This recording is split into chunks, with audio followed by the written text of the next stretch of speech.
Get ready for the dictation. Dictation will start in 5 seconds.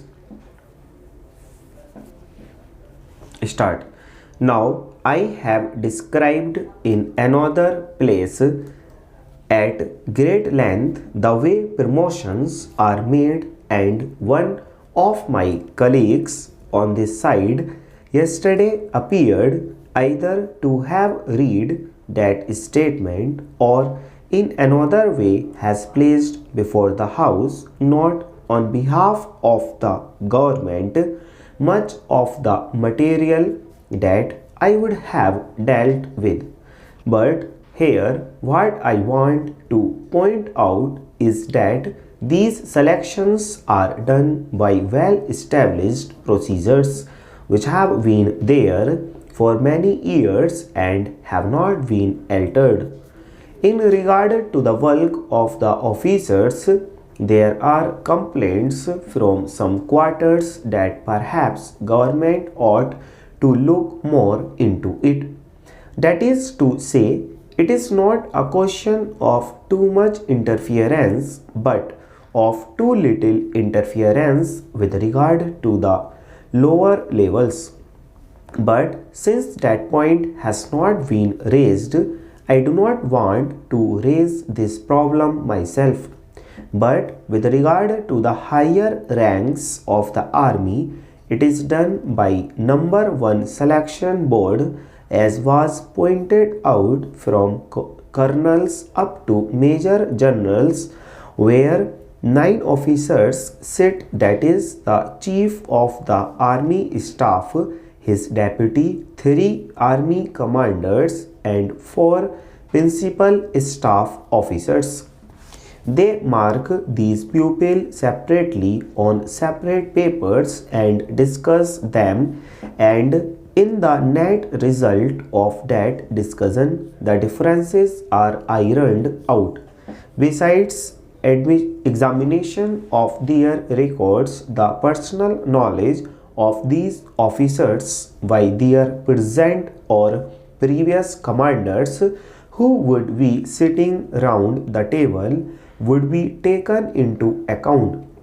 Then it comes to the government, and the government, that is the defense ministry, examines with them so far as they can from the papers, that is to say whether the conclusions are warranted by the premises supplied by the books, and then it is put up before the minister after discussion in the ministry itself as to the pros and cons of this matter.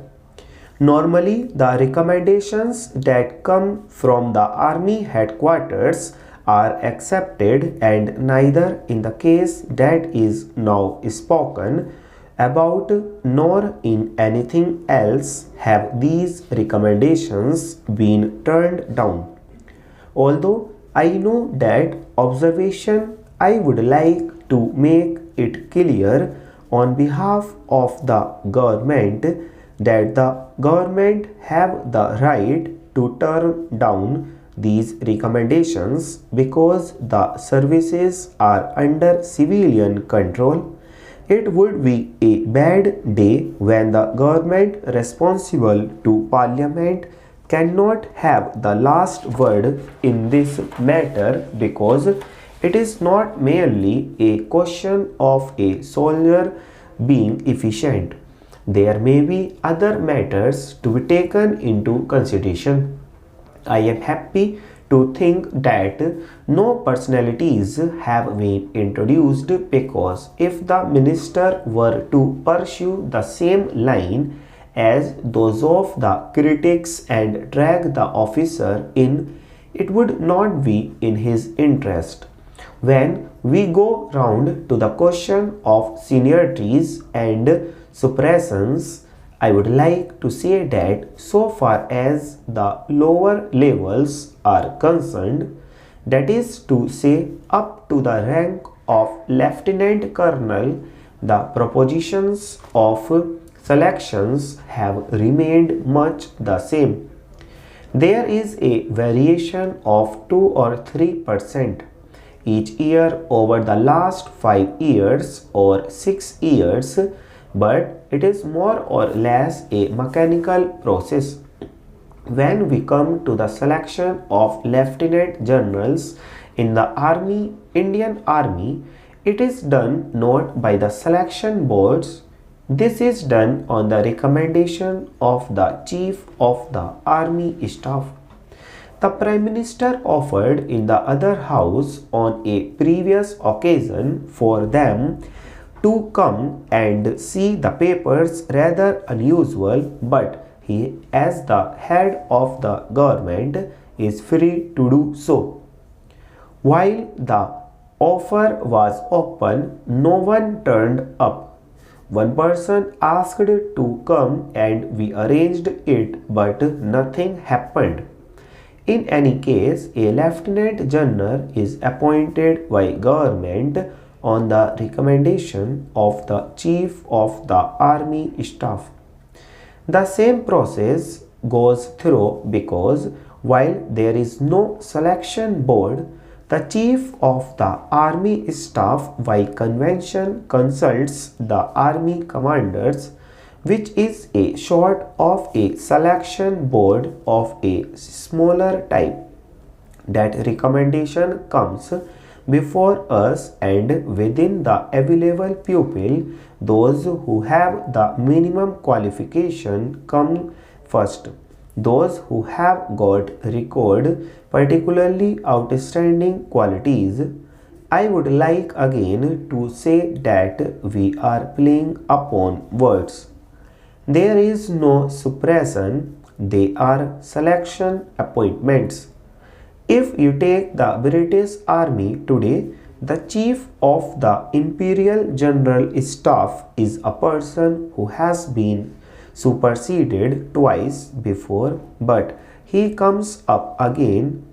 In my experience, there has been no appointment to these offices which has not been recommended in this way, and it is the good fortune of the government that they have been able to accept it.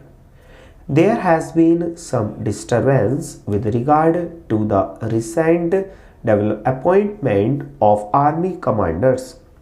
Army commanders by convention have been appointed by government even without reference to the chief of staff by selection of 2 or 3 pupils, but in this case discussions and consultations have taken place, and I am quite free to say that there is nothing in this appointment which merits criticism.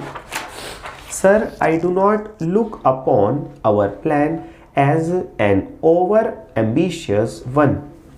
One has to remember while considering it that our population is increasing faster than our means of production. We have to meet the challenge of this growing population. Undoubtedly, birth control is important, but it is not easy to carry out propaganda for birth control in a population of illiterate pupil and superstition-ridden pupil. Then, sir, unless we plan boldly, we shall not be able to provide employment for our pupil. We have to bear in mind that it is essential to provide employment for our increasing population. Even with the plan carried out, the unemployment figure will stand high, and the question to be considered is whether more attention should not be placed upon our small scale and medium scale sized industries. Full stop.